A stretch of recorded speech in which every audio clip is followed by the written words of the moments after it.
So, Dr. Jones, what does it mean to study a group of people longitudinally? What does that mean?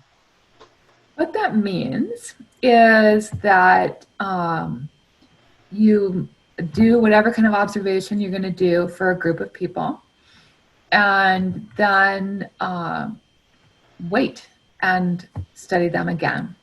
And technically, a longitudinal study could be, Monday, Tuesday, Wednesday, Thursday.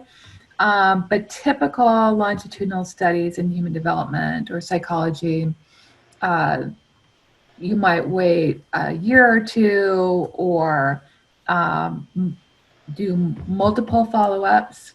The study I'm associated with had different follow-up intervals at different points in the lifespan, which I think is also pretty typical.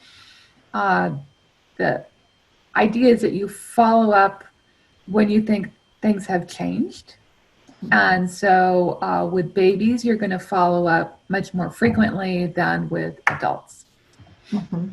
What can you learn from following the same people over time as opposed to just getting a 1 month old and then a 6 month old and comparing them? Why use the same people and wait 6 months? Well, I just think it's super, super, super interesting to see actual people change.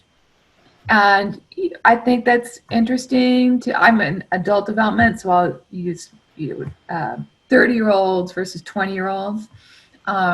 That's interesting. That would be an example of a cross-sectional study where you just have people of different ages. But to see a person go from a 20-year-old to a 30-year-old, that slays me. I love it. It's just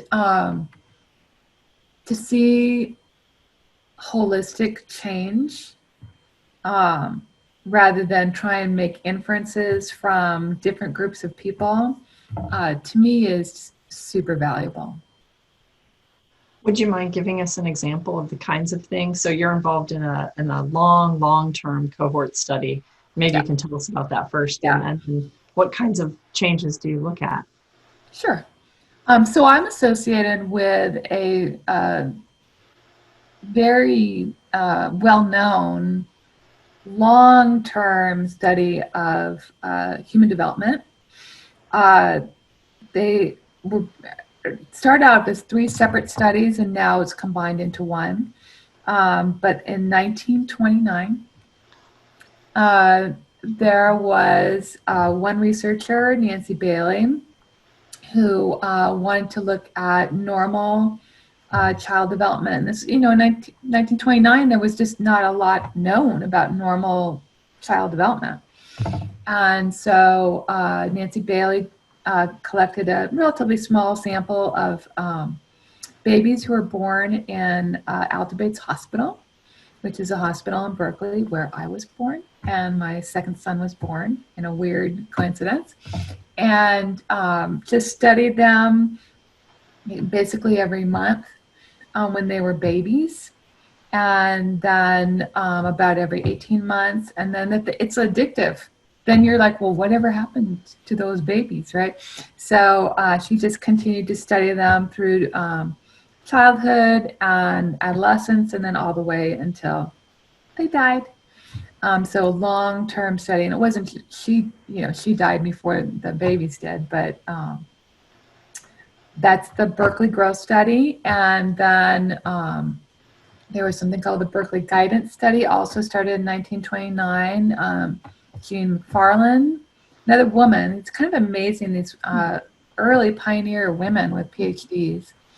And she was also interested in normal child development, also took a sample of babies born in Berkeley and did the same thing, say very frequently in infancy, childhood, all the way through. And then there was another study called the Oakland Growth Study that became combined with these other studies. And that was a study of children at junior high school, Oakland Junior High School. Same thing, studied them through childhood, adolescence, and all the way through adulthood. And it's now called the intergenerational studies, because when the little babies grew up and then became children, then became adults, when they married, if they married, their spouses became a member of the study.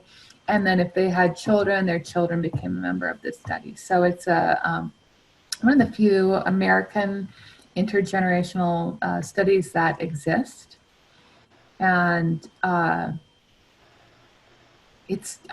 remember being introduced to the studies and just walking into this huge room filled with just zillions and zillions of file cabinets, and just pulling out a drawer, and here is, all this information on a certain person. And so here's a picture of them when they were a baby. This is how well they played with blocks. This is a picture of their development. Again, just like physical development, they really didn't know much. So yes, how much they weighed, and then here are their IQ tests, and here are pictures they drew, and here's an interview with a mom, and here's an interview with a dad, and they did Rorschachs on people, so very projective tests. Here's lots of standardized tests. They did lots of medical work with them. They x-rayed them, possibly too much. Oops. And just the breadth and amount of data are astounding.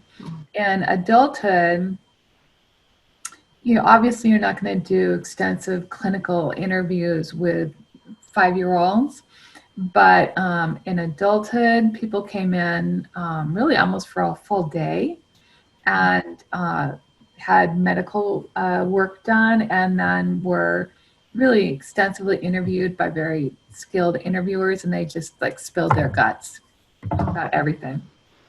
Very interesting transcripts to read. So anyway, there was when I was introduced to this study, I went into this room with all these file cabinets, and I was amazed and then horrified, because they said, "Isn't this neat?" I go, "Oh yeah." And they said, "Okay, go write a grant." I'm like, "You got any more direction for me?" And they're like, "Nope, but you need to write a grant." And so was I kind of had to go down, lie down, and just okay, because people have used the data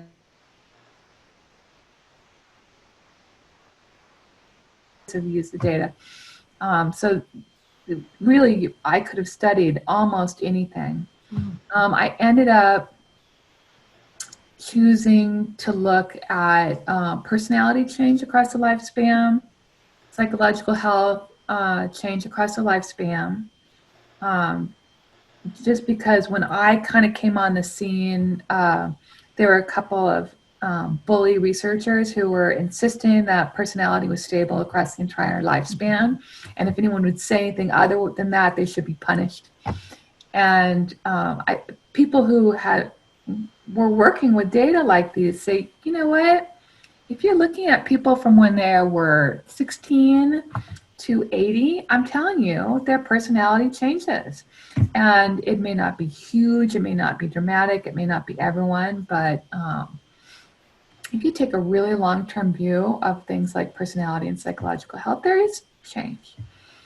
And so I chose to focus on that. And then my twist on it was I love human development and I love statistics. I mean, and it's a beautiful combination. And so also just coming on the scene when I was beginning my work with some new statistics that allowed examination of multiple paths. So rather than saying, oh, here's neuroticism, we'll put a line on it. There are now statistics that say we could put one line on there, or maybe different people develop differently. And they're very kind of interesting exploratory statistics that say, is there one path or there are multiple paths? And it will come with an answer. It'll say there's one path, and you say, okay, well, what is it? Or it can say, well, actually there's 3 paths, and you go, oh, that's cool. What do they look like? And so I would say that's my, looking back over my research career, that's my little piece that I have contributed to science, is just that knowledge that in terms of personality, there is change for at least a subset of people, and that you need to look more carefully and look for groups of people, some of whom may change and others who may not. Are there basically 2 groups, people whose personalities change and people whose personalities don't? No. Well, that's a good question. There is a group of people who are very stable in their personality, and also in, therefore, not quite therefore, but also in psychological health. But then for people who change, the change is not all in the same direction. So if I'm going to really overgeneralize, there'll be some people who are quite stable. There's some people who become more mature, more healthy, and that's another common path. But then there are also people who really kind of disintegrate and become less healthy and less robust. Is there a way to predict who's going to be which way? Well, and that's kind of what I'm working on right now. It gets complicated because, of course, when I say personality, there's lots of ways to measure that and lots of aspects of personality. So it gets really complicated and really fast. Mm-hmm. One little nugget that I have found fairly often is, and it's kind of funny, is that one way for women in particular to become more psychologically healthy and have a more mature, healthy personality is to divorce their cruddy husband. So if you, a good marriage is very stabilizing and enhancing, but withdrawing from a poor marriage is also a good, mature and healthy choice. So jump right into the controversial things, don't you? There you go. There's something very touching to me personally about knowing about people's lives longer than, their parents. Mm-hmm. Right? I mean, we know about what people were like as babies. There's something about just seeing the little pictures of the babies. It's like, look at that little baby. And then seeing their drawings when they were 5, and then hearing in the transcripts what was an issue for them in their 30s, and then in their 40s, and then their 50s, and then their 60s, and then their 70s. That I think it's very profound just to have access to people's lives in that way, their whole lifespan.